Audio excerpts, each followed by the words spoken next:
So, good day mga kabaro, mga kataktik, and mga aspirant seafarer. So, taktik talk at si tayo with our guest, no? Si Peter Shadrick. Yes. Ayan. Ay, naman to. Okay.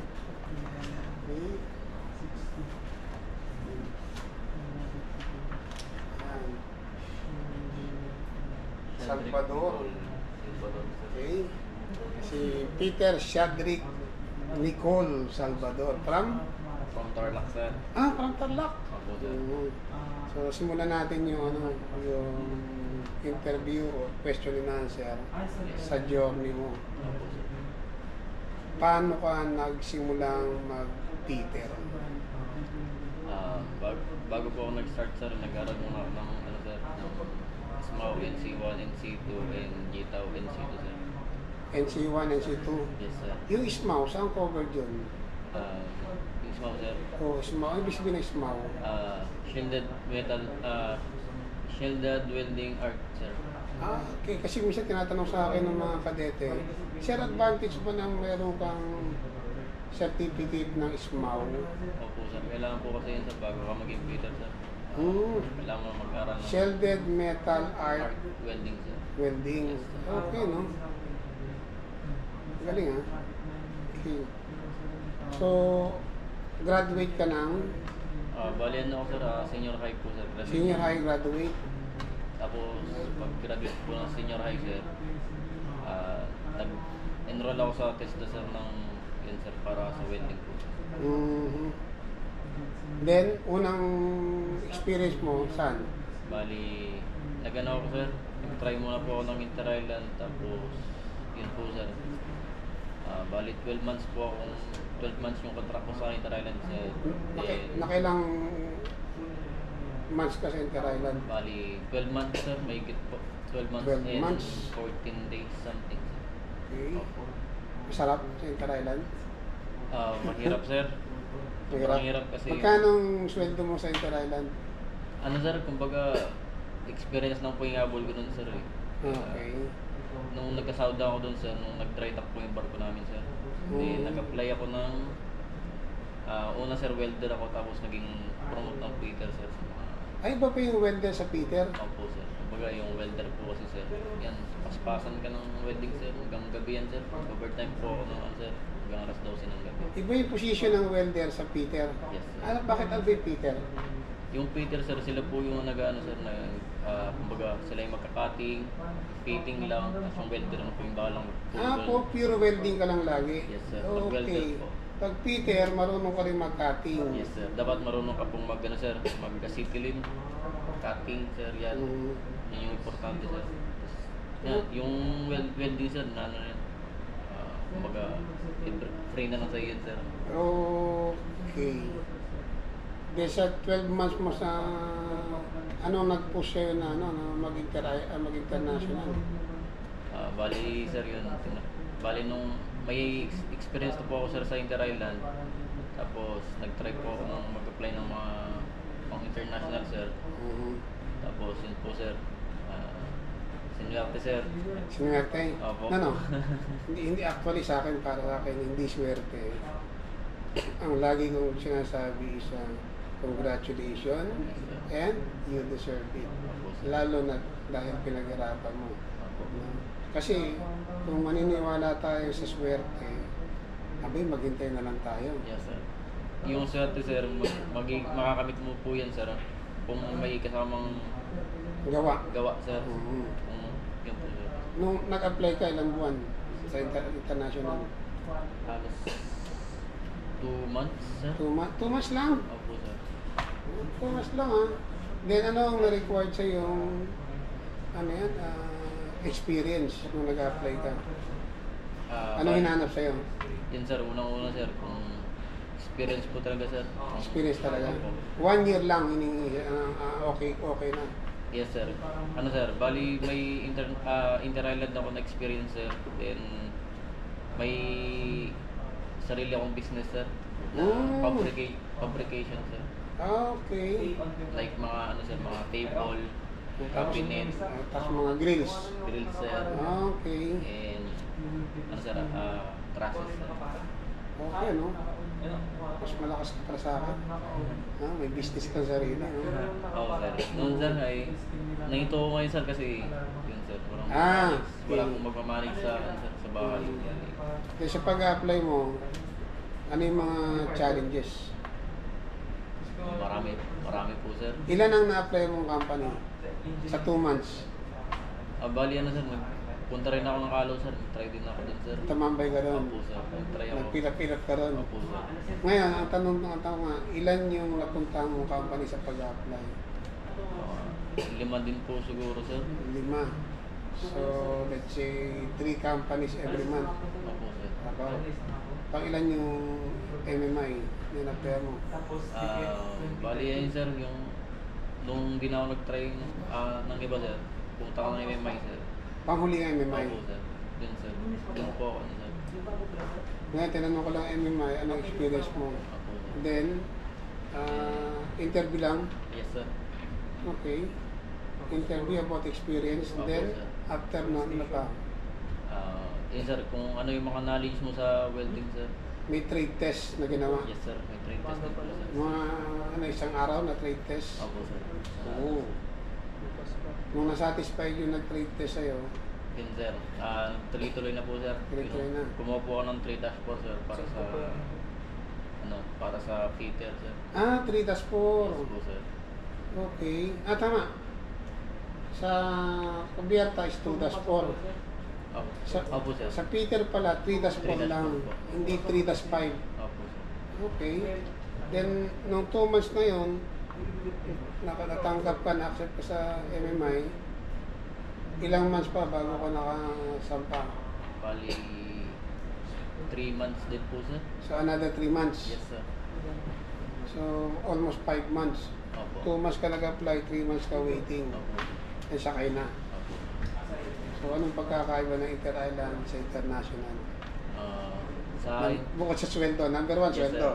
Sa Inter Island, sir, masaya naman po, sir, kaso yung pagkain nga, sir, hindi po libre, tapos nagbabayad po kami ng 10 piso kada isang kain, sir.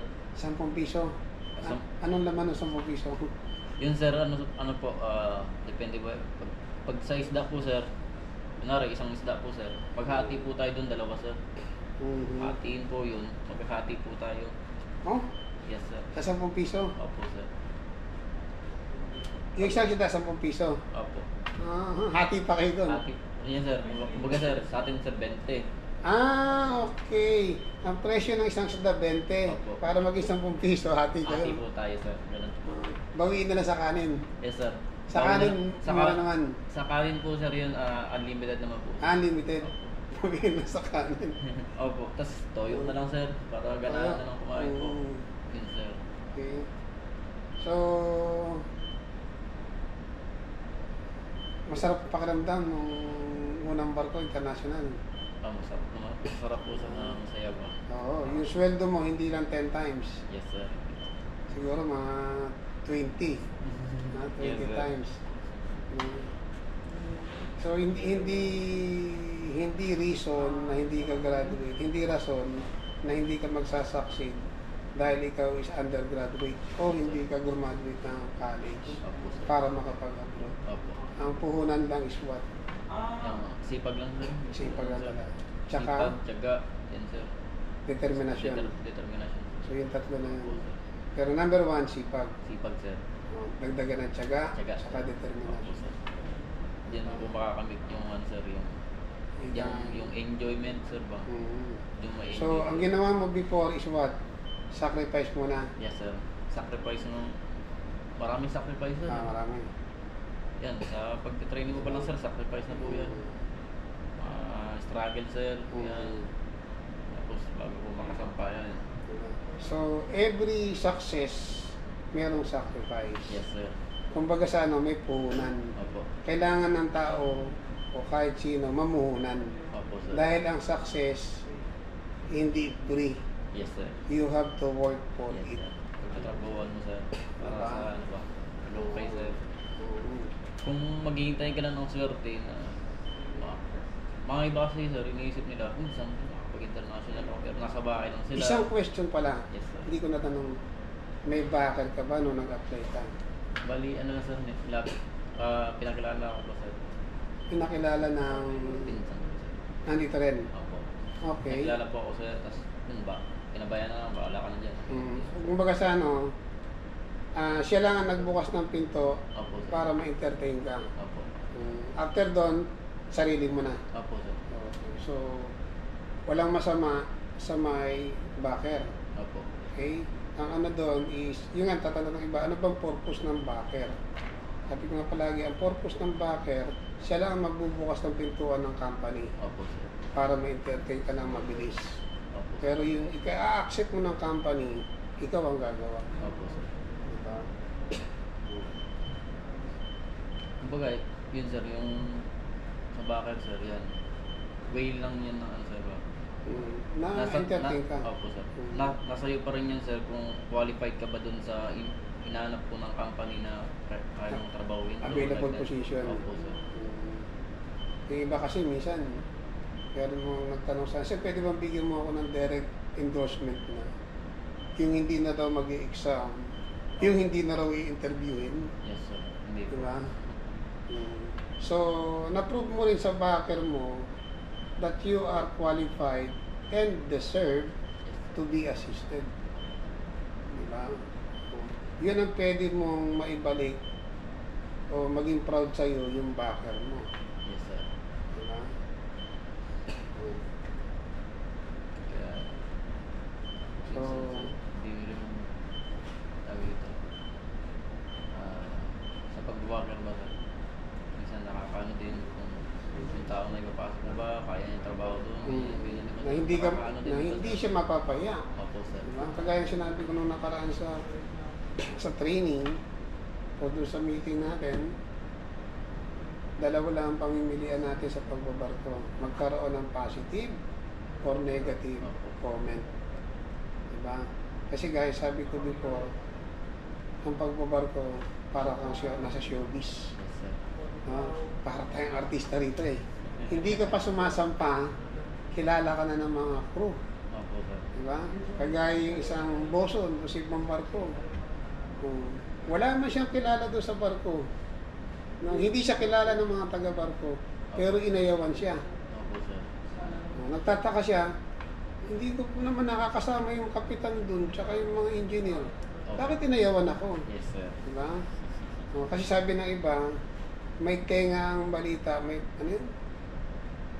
May pakpak ang balita, may tenga ang lupa. Opo sir. Diba?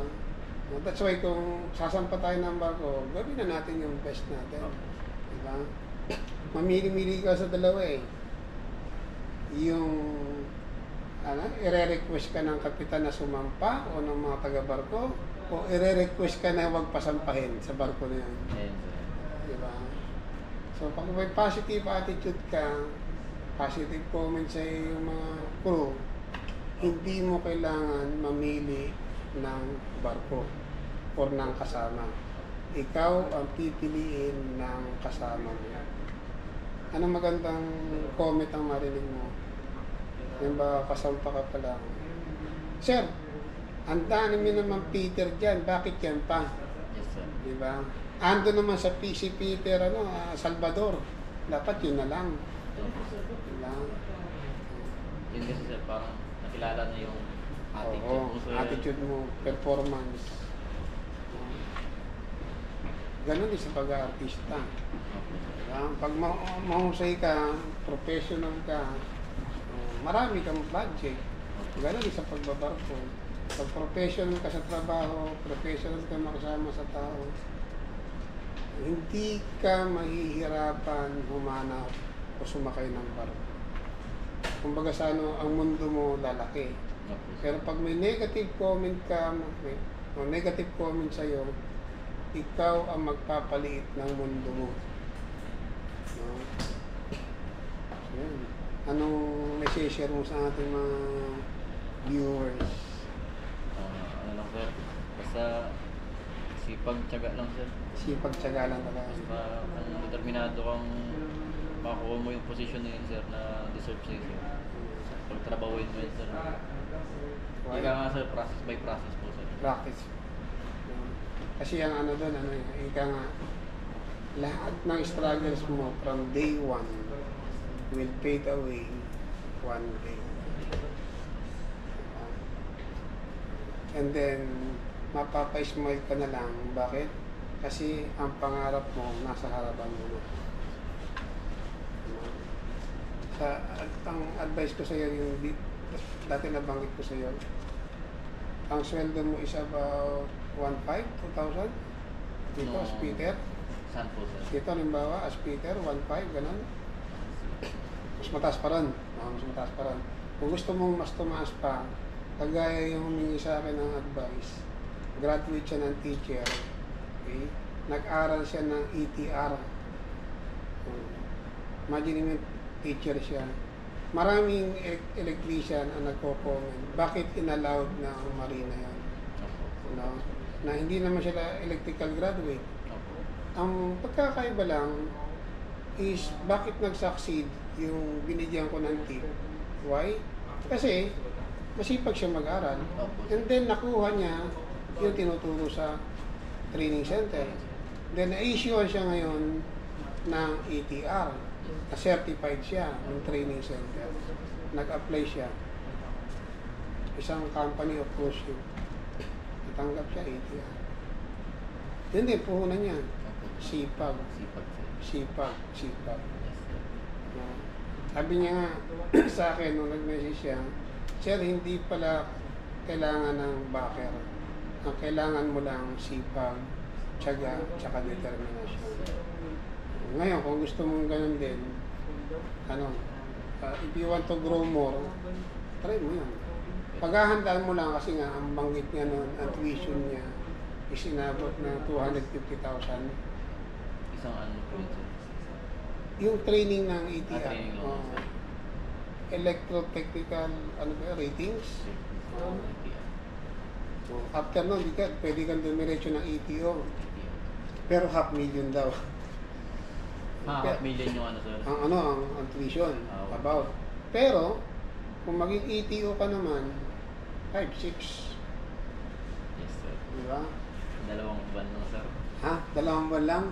Bilis nung mo, nung mind calculation mo. Sir. Naghahanap ako ng calculator para mapindot eh. Yes, sir. See?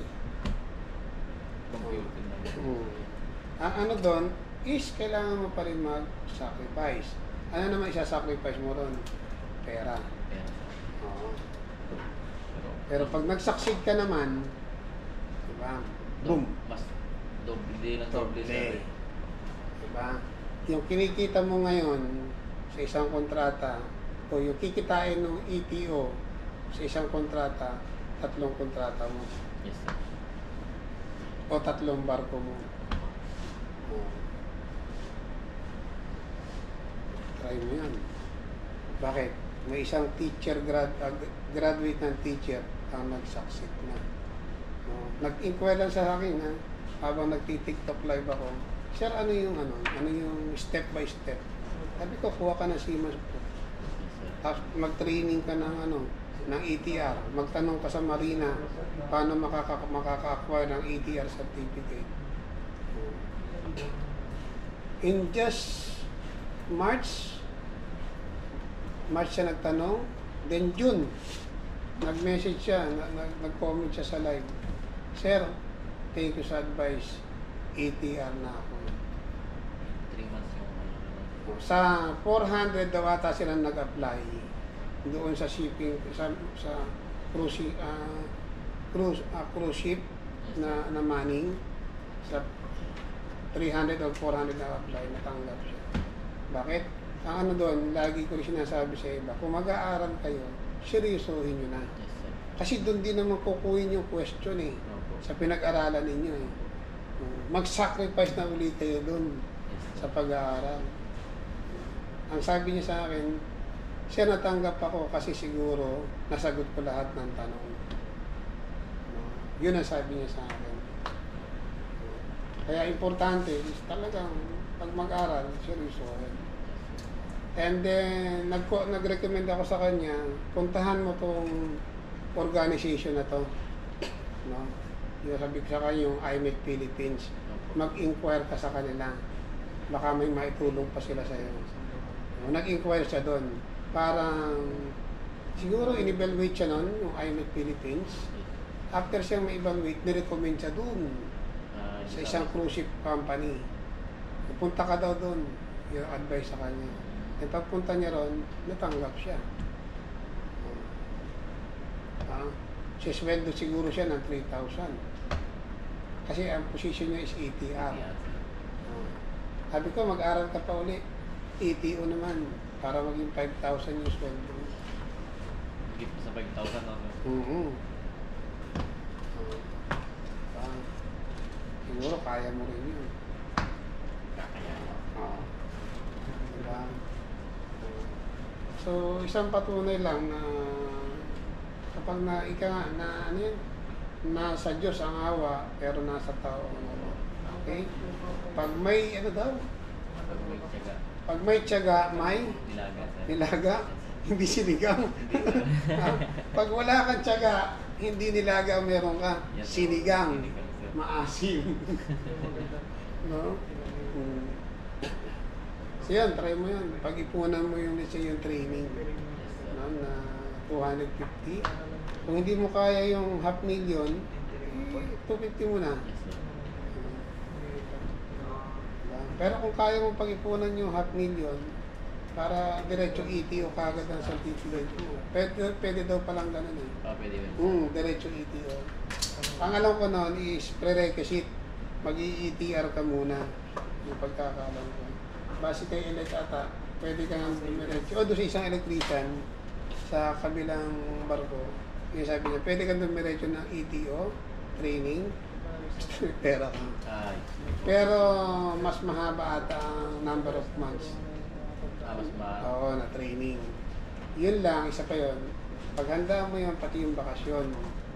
Paghanda mo rin yung budget mo sa bakasyon. Oo. Baka bukas makalawa, pag OBD ko, ATO ka na. Diba? Pag sumweldo ka, ngayon pag sumweldo ka, ginaganon mo lang, gilang na eh. Karang barahan. Pagka ATO ka na, baka... ha? Mahirapan ka na sa ano ba? Bilangin mo na. Iisa-isahin mo na bilang pag sumweldo. Diba? So yun, ang i-share natin ni Peter Shadrick Nicole Salvador. Okay? So, thank you sa ano. Thank you, sir. Thank you. Okay? Susunod si Hans ulit, interview natin. One of the future captain. Yeah. Nakikinig-kinita ko na yung apat na sitaw sa balikat ni Hans eh. Grabe ba? Diba? Oo. Someday somehow, pag nagkapitan to, masasabi ko, hindi, ano yun, hindi malabo kasi nakita ko siya nung ano yun, sipag talaga. Yeah. Kupahalin ko talaga ito sa'yo. Basta sipag lang. Oo. Sir. Diba? Yes, sir. Pag may nagtanong sa akin, ba't nagkapitan si Hans? Eh, masipag kasi yan ng OS eh. Talaga. Masipag umakyat sa bridge.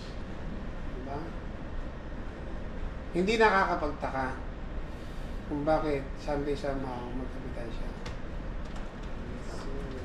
Kasi masipag. Yes.